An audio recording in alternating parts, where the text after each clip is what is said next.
आशा करता हूँ आप सब बहुत अच्छे होंगे। मेरा नाम है सिद्धांत अग्निहोत्री। स्टडी ग्लोस पे आपका बहुत बहुत स्वागत है। चाइना और ताइवान इशू की हम बात करेंगे। ओके, चाइना और ताइवान पे कई सारे लेक्चर्स बनाए हैं, लेकिन ख़तरा जो है दोस्तों अभी कुछ ज़्यादा ही बढ़ गया है। अभी एक ऑडियो भी लीक हुआ जिसमें यह था कि ताइवान पे हमला हो सकता है। देखिए, आप समझिए कि क्वाड समिट हुई अभी और अमेरिका भारत ने चाइना को काउंटर करने के लिए IPEF, उसके बाद एक पूरा सर्वेलांस सिस्टम, सैटेलाइट जो है वो देखेगी कि कहीं जो IUUF है, इर्रेगुलर फिशिंग जो होती है चाइना की वजह से, कहीं वो ना हो रही हो, उसके लिए चाइना जिम्मेदार होगा। तो हम जो हैं चाइना को छोड़ेंगे नहीं। तो बेसिकली इस बार की जो क्वाड समिट थी वो चाइना को रोकने के लिए थी और यही बोला है, फिर से जो बाइडेन ने ये दोहरा दिया है कि अगर ताइवान पे चाइना हमला करेगा तो ये मिलिट्री इंटरवेंशन हम करेंगे। देखिए, ताइवान जो है वो सिर्फ और सिर्फ अमेरिका पे डिपेंडेंट है। आपको बता दूं कि सिर्फ अभी 15 देशों ने ही ताइवान को रिकॉग्नाइज किया है। अभी ताइवान रिकॉग्नाइज्ड भी नहीं है और यही बोला है अमेरिका ने कि भाई सॉवरेनिटी और सिक्योरिटी को बचाने के लिए हम ताइवान को नहीं छोड़ेंगे और हम मिलिट्री इंटरवेंशन करेंगे। अगर चाइना ताइवान पे हमला करता है तो हम सैन्य कार्रवाई करेंगे, सीधा बोल दिया है। अब अगर आपको दिक्कत करनी है चाइना को, बस ताइवान बोल दो और तिब्बत बोल दो, भड़क जाएगा वो, एकदम गुस्सा आ जाएगा, अरे ऐसे कैसे बोल दिया। तो ये है। और अभी देखिए, पिछले अक्टूबर से टेंशन्स बहुत ज्यादा है लगातार। ये चाइना है और ये छोटा सा ताइवान है। क्या इशू है समझिए। ये सब शुरू हुआ था आज से 100 साल पहले चाइना में एक रेवोल्यूशन आया। चाइना बहुत समय से मोनार्की रहा है और चाइना और भारत का इतिहास काफी हद तक सेम रहा है, ठीक है ना। तो चाइना 100 साल पहले दोस्तों ये सब शुरू हुआ था। अब 100 साल पहले क्या शुरू हुआ था? 100 साल पहले शुरू हुआ था एक क्रांति जो कि चाइना में आई। अब जब चाइना में क्रांति आई तो चाइना में भाई डेमोक्रेसी, क्योंकि जब मोनार्की हटेगी तो डेमोक्रेसी आएगी। तो 1911 में चिंग डायनेस्टी को हटा के ज़ेनहाई रेवोल्यूशन आता है। क्रांति आ गई, तगड़े से क्रांति आ गई। क्रांति आई, सन यात सेन की जो पार्टी थी कॉमिंटांग पार्टी, वो सत्ता पे काबिज हो गई। लेकिन उस समय चाइना बटा हुआ था। चाइना को सन यात सेन की मौत के बाद जो अगले उत्तराधिकारी थे वो थे चियांग काइशक। तो चाइना को चियांग काइशक ने एक किया, पूरा सबको हराया, एक साइड से शुरू किया और सबको हराया।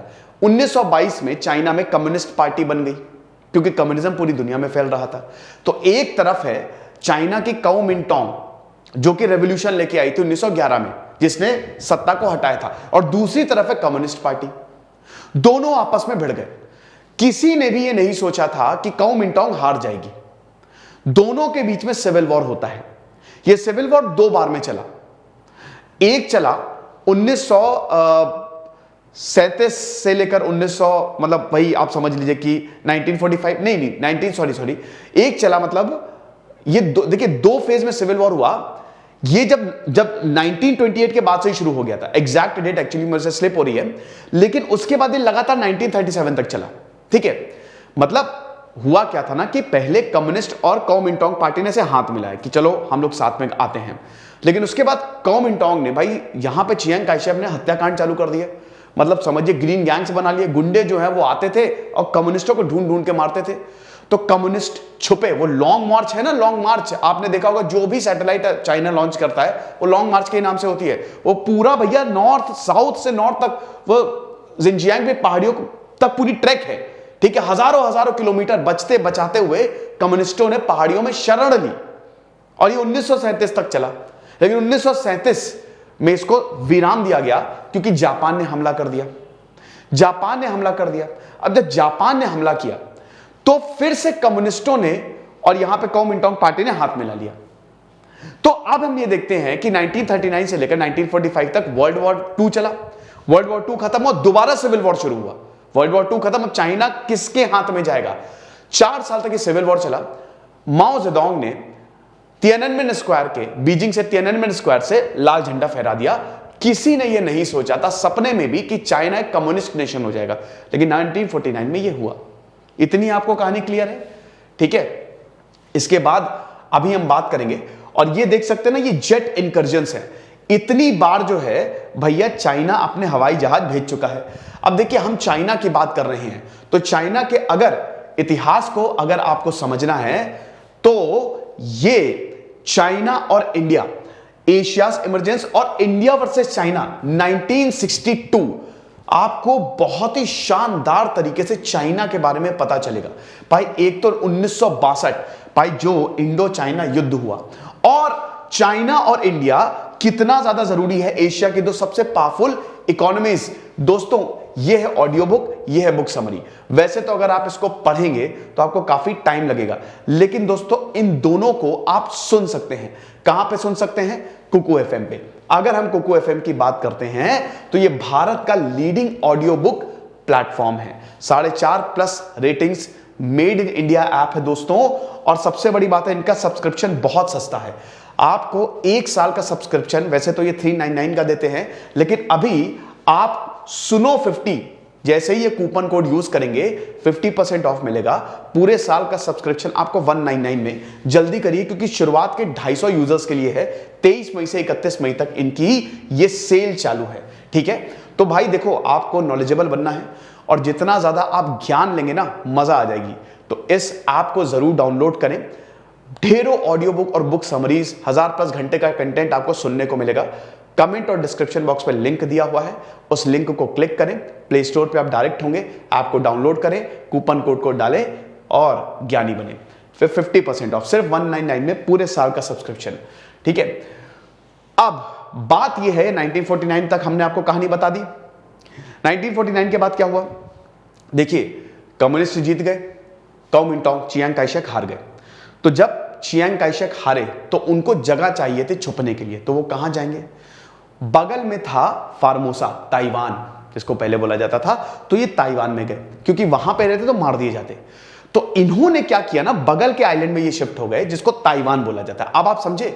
तो इसीलिए देखिए, फिर उसके बाद चियांग काई शेक ने 1949 के बाद से सरकार ताइवान से ही चलाई और 1975 तक वो रहे। मार्शल लॉ लगा दिया गया ताइवान पे, वो रहे। तो एक तरफ है बड़ा चाइना जो आज का चाइना है, तब तक चाइना तिब्बत सब हथिया चुका था, और एक तरफ है ताइवान। तो एक तरीके से दोनों एक हैं भाई। एक दो भाई में लड़ाई हुई, एक भाई बगल में चला गया, ठीक है, और एक भाई है, तो अब दोनों एक ही है ना एक दिन दोनों मिल जाएंगे। यही विवाद है वन चाइना का, वन चाइना पॉलिसी का यही विवाद है। अब जो बड़ा वाला चाइना, जो शी जिनपिंग वाला, उसको कहते हैं people Republic of China, PRC, और जो ताइवान वाला उसको कहते हैं रिपब्लिक ऑफ चाइना। अब ताइवान बेसिकली भैया ये भागे थे, तो अब रिपब्लिक ऑफ चाइना को इसीलिए किसी ने रिकॉग्नाइज नहीं किया है। सब संबंध जो हैं वो अपने PRC के साथ ही रखे हैं सबने। लेकिन दिक्कत ये है कि चाइना 1949 के बाद से बोल रहा है कि हम आएंगे एक दिन, ताइवान को अपने साथ मिला लेंगे। वो हमारे ही है, कल ही की बात है, आ रहे, बस रुको, तुम वेट करो, थोड़ा डिनर कर ले, मोमोज चाउमीन खा के अभी आते हैं। लेकिन चाइना आज तक आया नहीं। आज ताइवान बहुत डेवलप हो चुका है। वो छोटा सा आइलैंड दोस्तों, सबसे शानदार यूनिवर्सिटी आपको मिलेगी। भारत के बहुत सारे स्टूडेंट ताइवान पढ़ने जाते हैं। बैटरी में तो कमाल का काम है, सेमीकंडक्टर्स में कमाल का काम है ताइवान का। और अभी तक चाइना जो है वो ताइवान को एक नहीं कर पाया है, और अभी तक एक कयास लगाया जा रहा है, कल होगा, कल होगा, कल होगा, कब होगा नहीं पता। समझ गए? तो ये कहानी है वन चाइना पॉलिसी की। अब अभी तक तो सब कुछ ठीक चल रहा था, लेकिन दिक्कत यह है कि पिछले 2-3 सालों में चाइना ने लगातार यह दिखाया है कि अब हम ताइवान को इन्वेड कर देंगे। एक के बाद एक जेट्स भेजे गए हैं, एक के बाद एक एयरप्लेन से जा रहे हैं वहां पे। इतना इंकर्जन कभी नहीं हुआ। क्यों नहीं हुआ? क्योंकि बार बार अमेरिका ये बोलता है, अमेरिका ने जहां बोला कि हम ताइवान को बचाएंगे, वहीं चाइना जो है वो अपने जेट फाइटर्स भेज देता है। तो ये प्रो इंडिपेंडेंस। अब देखिए, जब भी चाइनीज टाइप के प्रेसिडेंट आएंगे वहां पे, अगर वहां पे चाइना को सपोर्ट मिलेगा तो चाइना ताइवान को ऐसे ही छोड़ देगा। लेकिन भाई ये अगर आप देख रहे हो, साई इंगवेन ये जो हैं, ये इस समय आजादी के पक्ष में है। देखिए, रिपब्लिक ऑफ चाइना भी यही बोलता है, ताइवान भी यही बोलता है कि हम और चाइना एक है, लेकिन रिपब्लिक ऑफ चाइना बोलता है कि हम एक दिन चाइना को ले लेंगे। और हम एक हो जाएंगे, हमारा रूल चलेगा। लेकिन शी जिनपिंग बोलते कि अरे तुम्हारी छोटे से पिद्दे से तुम अभी रुको आ रहे हैं। तो ये कहती हैं साई इंगवेन, जो कि प्रो इंडिपेंडेंस लीडर है, आजादी को फेवर करती हैं, वो यही बोलती हैं कि कभी भाई रीयूनिफिकेशन होगा तो हमारी शर्तों पे होगा, ठीक है, तुम्हारी शर्तों पे नहीं होगा। और ताइवान जो है वो पूरी तरीके से आजाद है, ठीक है, क्योंकि अभी देखिए सिर्फ और सिर्फ अमेरिका ही ताइवान को बचा सकता है। यार वही मैं बता रहा हूं ना, पता नहीं एफिल टावर क्या बना रहे बगल में, हो सकता है थोड़ा सा साउंड है। तो ये चीज है, क्योंकि और कोई देश देखिए सब ताइवान के साथ है लेकिन किसी ने रिकॉग्नाइज नहीं किया है।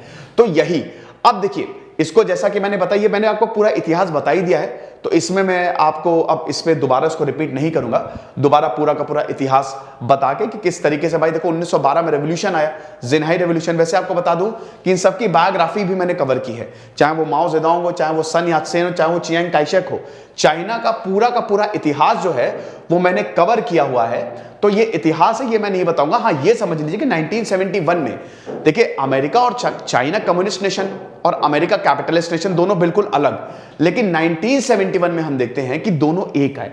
चाइना और अमेरिका के रिलेशन 1971 में ही सुधरे, लेकिन तब भी अमेरिका ने यही बोला कि हम जो है वो रिपब्लिक ऑफ चाइना को रिकॉग्नाइज नहीं करेंगे। हमारे पीआर अभी भी अमेरिका ने देखिए रिकॉग्नाइज नहीं किया है। कि ठीक वही यूक्रेन जैसा हाल है कि अमेरिका ने बोला कि आ जाओ नेटो नेटो नेटो, और उसके बाद एंड वक्त में इन्होंने साथ छोड़ दिया। तो वही ये अभी तो बोल रहे हैं ताइवान हम मिलिट्री भेज देंगे, लेकिन कल को मान लीजिए चाइना अटैक कर देता है इस बात से, तो क्या गारंटी है कि अमेरिका भेजेगा मिलिट्री? तो ये गड़बड़ है। तो जैसा कि मैंने बताया कि आरओसी जो है वो non communist, Republic of China यानी कि ताइवान में डेमोक्रेसी है, ठीक है। 1996 में आई, आपको बता दूं 1975 के बाद से इलेक्शंस हुए तो वहां पे जो है वो डेमोक्रेसी है, तो इसीलिए अमेरिका ताइवान को और ज्यादा सपोर्ट करता है, ठीक है। अच्छा, अब अमेरिका की पॉलिसी देख लीजिए, स्ट्रैटेजिक एम्बिग्विटी। इसका मतलब है कि भाई देखो हम भले ही आरओसी को रिकॉग्नाइज नहीं करते, लेकिन हम उसके साथ खड़े हुए हैं, हम उसको वेपन्स देंगे अगर चाइना बदतमीजी करेगा। बट अगर वन चाइना पॉलिसी की बात करें तो हम पीआरसी के साथ हैं, हम पीपल रिपब्लिक ऑफ चाइना के साथ है। ये ठीक है, वैसे ही समझ सकते हैं जैसे भारत ने रशिया को भी बैलेंस किया कि भाई देखो रशिया जो रशिया कर रहा है वो गलत है, लेकिन हम रशिया के साथ खड़े हैं, और अमेरिका को भी नाराज नहीं किया। तो ऐसे ही जो है वो अमेरिका कर रहा है, और किसी को दोस्तों अभी तक कोई प्रॉब्लम नहीं है। देखिए भाई सबको चाहिए पैसा, और सबको चाहिए पैसा, तो इसीलिए हर कोई पैसे की तरफ भाग रहा है। आपको बता दूं चाइना और ताइवान तक के रिलेशन बहुत इंप्रूव हो गए हैं। ताइवान की बड़ी बड़ी इंडस्ट्री जो है वो चाइना में उन्होंने इन्वेस्ट करके रखा हुआ है, ऐसा है। लेकिन जब अमेरिका गलत करता है ना, अमेरिका भाई पलीता सुलगाता है। जब अमेरिका प्रॉब्लम करता है और अमेरिका कुछ ऐसी स्टेटमेंट देता है तो चाइना भड़कता है। तो ये हिसाब किताब है। तो अब बहुत सारे ऐसे टेंस मूवमेंट रहे, जैसे बॉम्बार्डिंग कई बार 1950 से बॉम्बार्डिंग शुरू हो गई थी, लेकिन 1995 और 96 का जो मूवमेंट था दोस्तों, जब चाइना ने ये जो अगल बगल समुद्र है ना ताइवानीज स्ट्रेट पे, यहां पे जब मिसाइल टेस्टिंग शुरू कर दी, ये बहुत बड़ा थ्रेट आ गया था। तो अब इसकी वजह से प्रेसिडेंट ली टेंग हुई आए, जो कि प्रो इंडिपेंडेंस लीडर थे।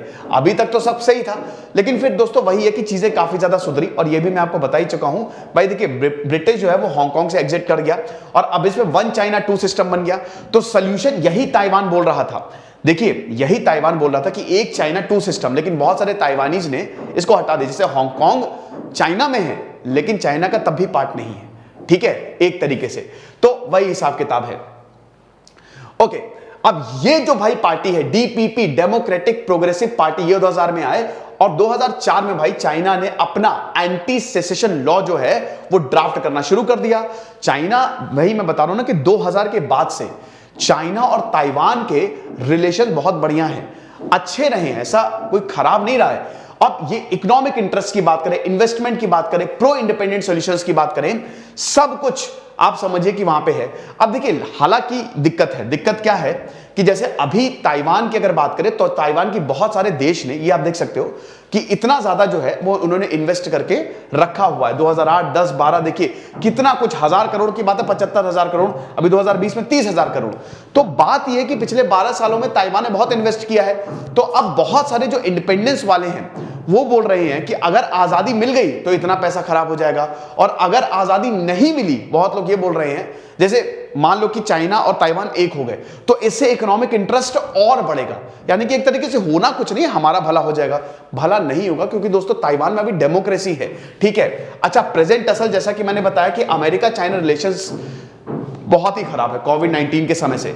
तो अब यहां पे हो ये रहा है कि बार बार जब से जो बाइडेन आए हैं वो बार बार ये स्टेटमेंट दे रहे हैं कि हम मिलिट्री इंटरवेंशन करेंगे, मिलिट्री इंटरवेंशन करेंगे, जिसकी वजह से चाइना का दिमाग खराब हो रहा है। अक्टूबर में, पिछले ही साल अक्टूबर में दोस्तों, आप समझिए कि इतने सारे प्लेन भेजे, इतने सारे जेट्स भेजे कि हालत खराब हो गई। इतना ज्यादा इंकर्जन दोस्तों, 200 के ऊपर, मतलब बार बार एरोप्लेन जा रहे हैं, एरोप्लेन।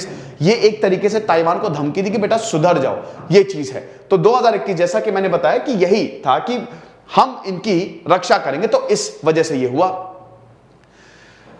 ये हिसाब किताब, ये तो खैर साउथ चाइना सी है। साउथ चाइना से का भी इशू आप पढ़ा ही है, ये आपको पता है 9 डैश लाइन है, जो चाइना कहता ना कि पूरा का पूरा एरिया मेरा ही है, ठीक है। मतलब चाइना लगा हुआ है साउथ चाइना सी में, तो पूरा मेरा हो गया, तो पूरा इंडियन ओशन हमारा हो गया।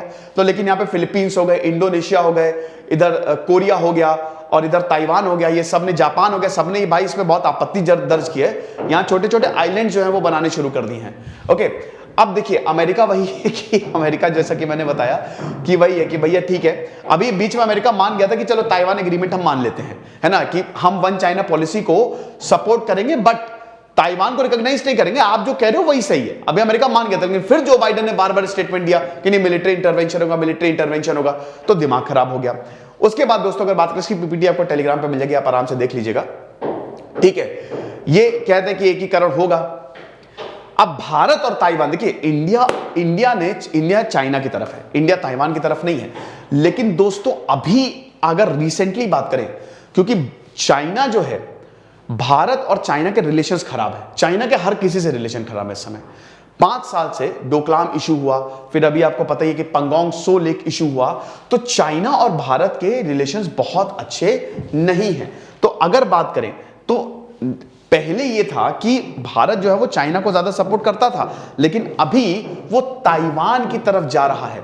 2016 में दोस्तों इनके जो प्लान्स थे भाई, क्योंकि देखिए भारत ने भी ताइवान को रिकॉग्नाइज नहीं किया है, लेकिन इस बार जो सेरेमनी हुई थी ना साई की, वर्चुअली अटेंड किया था मीनाक्षी लेखी और राहुल कासवान, जो कि बीजेपी के सदस्य हैं भाई, एमपीज हैं।